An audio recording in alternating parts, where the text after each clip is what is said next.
가장 비싼 집값을 가진 나라가 지금 벼랑 끝에 서 있어. 10년 전만 해도 이민 가고 싶은 나라 1순위였는데 지금은 모든 게 반대로 흘러가고 있는 나라가 있대. 한국도 일본도 유럽도 똑같은 함정에 발을 들이고 있다는 거야. 대부분 사람들은 이게 일시적인 현상이라고 생각하지. 하지만 이건 우연이 아닌 것 같아. 대체 무슨 일이 벌어진 걸까?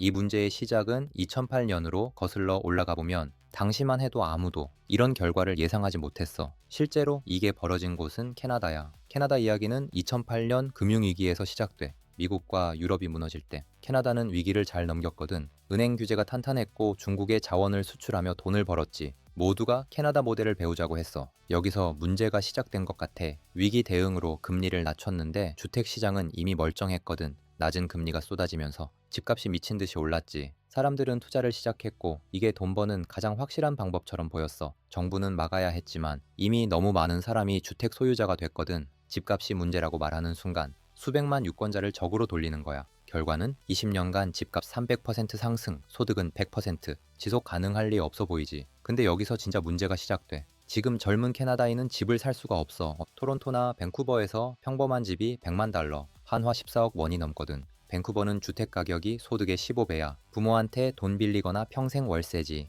능력이 아니라 태어난 집안이 미래를 결정하는 것처럼 보여. 더 큰 문제는 경제 전체가 부동산에 중독된 것 같다는 거야. GDP 대비 주택 부채 100% 초과. 가계부채는 소득의 180% 거의 2배를 빚진 거지. 주택 문제는 사실 증상일 뿐인 것 같아. 진짜 문제는 생산성 침체거든. 캐나다 노동자는 미국보다 30%덜 생산적이야. 왜 그럴까? 캐나다 사람들이 게으를까? 절대 아니야. 문제는 투자인 것 같아. 미국은 최신 장비를 주는데 캐나다는 구식 시스템만 쓰는 것처럼 보여. 땅과 노동력은 있지만 자본 투자가 형편없거든. 돈이 다 부동산으로 가니까 기업 투자가 안 되는 거지. 벤처 캐피털은 미국의 10분의 1도 안 돼. 결과는 혁신이 없어 보여. 캐나다에서 마지막으로 나온 세계적 기업이 블랙베리야. 20년 전 얘기지. 1980년대 천연자원이 GDP의 26%였는데 지금은 12%도 안 돼. 제조업은 반토막 공장들이 중국이나 멕시코로 갔어. 늘어난 건 부동산과 의료뿐이야. 고령화로 의료비만 폭증하고 있지. 생산적 산업은 줄고 비생산적 부문만 커지는 것 같아. 그런데 더 충격적인 건 이거야. 인재가 빠져나가고 있어. 미국에서 일하면 월급이 2배거든. 소프트웨어 엔지니어가 토론토에서 10만 달러 받는데 실리콘밸리 가면 20만 달러 받아. 워털루 대학 졸업생 중 절반 이상이 미국으로 가. 지난 10년간 미국으로 이주한 캐나다인이 70% 늘었어. 특히 고학력 전문직이 많이 떠나. 의사 한 명 키우는데 50만 달러야. 이들이 미국으로 가면 그 투자가 날아가는 거지. 캐나다 정부는 이 문제를 어떻게 해결했을까? 이민을 늘렸어. 떠나는 사람들을 채우기 위해서지. 고급 인력이 나가고 상대적으로 저숙련 노동 비중이 높아진 상황이야. 투자 이민으로 부자들을 끌어들였는데 이들이 주택을 싹쓸이했지. 밴쿠버 고급 주택 중 절반 이상이 외국인 소유야. 현지인들은 구경만 해. 두 번째 그룹은 저임금 노동자들이야. 유학생 제도가 본래 취지와 다르게 운영되는 부작용이 생겼어. 학교들이 영주권을 파는 비자 밀이 됐지. 등록금은 현지 학생보다 3배나 비싸. 임시 노동자들은 최저임금도 안 받으면서 일해. 팬데믹 이후 안전장치를 무시하고 계속 받아들였지. 노동시장에 엄청난 경쟁이 생겼고 임금은 안 오르고 일자리는 부족해진 것 같아. 여기서 반전이 있어. 인구가 300만 명 늘었는데 지어진 집은 60만 채도 안 돼. 준비되지 않은 급격한 인구 유입이 인프라와 주택시장에 과부하를 준 거지. 토론토에서 방 하나 얻는데 월 200만 원이 넘어. 팬데믹 때는 더 심했지. 주택 가격이 한 해에 20%에서 30%씩 올랐거든. 2020년 100만 달러이던 집이 2022년에는 150만 달러가 됐어. 지금은 금리가 0.25%에서 5%까지 올랐어. 변동금리 모기지를 받은 사람들은 월 납입금이 2배로 뛰었지. 정부가 이민을 줄이겠다고 발표했지만 이것도 문제인 것 같아.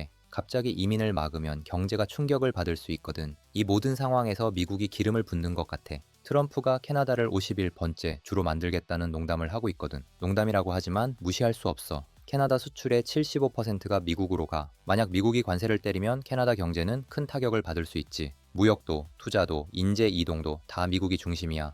미국이 재채기하면 캐나다가 폐렴 걸리는 것처럼 보여. 정치적 상황도 혼란스러워. 트리도 총리가 사임했거든. 10년 가까이 이끌던 리더가 떠난 거지. 보수당이 정권을 잡을 가능성이 높아 보여. 진짜 중요한 건 지금부터야. 그럼 캐나다는 어떻게 하면 좋을까? 해법은 있는 것 같아. 어렵지만 불가능하지는 않아 보여. 첫 번째, 인프라 투자를 생각해 볼 필요가 있어. 캐나다의 인프라는 낙후됐거든. 토론토 지하철은 1950년대 노선을 아직도 써. 인프라는 장기 투자야. 당장 효과는 안 나지만 10년 후에 큰 차이를 만들 수 있어. 두 번째, 교육과 직업 훈련이 필요해 보여. 숙련된 기술자가 필요해. 독일 모델을 봐봐. 직업 교육이 엄청나게 발달해 있거든. 고등학교 때부터 기업에서 도제로 일하면서 배워. 세 번째, 사업 환경 개선을 고려해 볼 만해. 캐나다에서 사업하기가 너무 어려워. 규제가 많고 세금이 높고 절차가 복잡하거든. 스타트업을 지원하고 규제를 완화하는 게 좋겠어. 네 번째, 주택 문제 해결이 필요해 보여. 공급을 늘리고 투기를 막는 게 도움이 될 수 있어. 밴쿠버는 공실세를 도입해 효과를 봤어.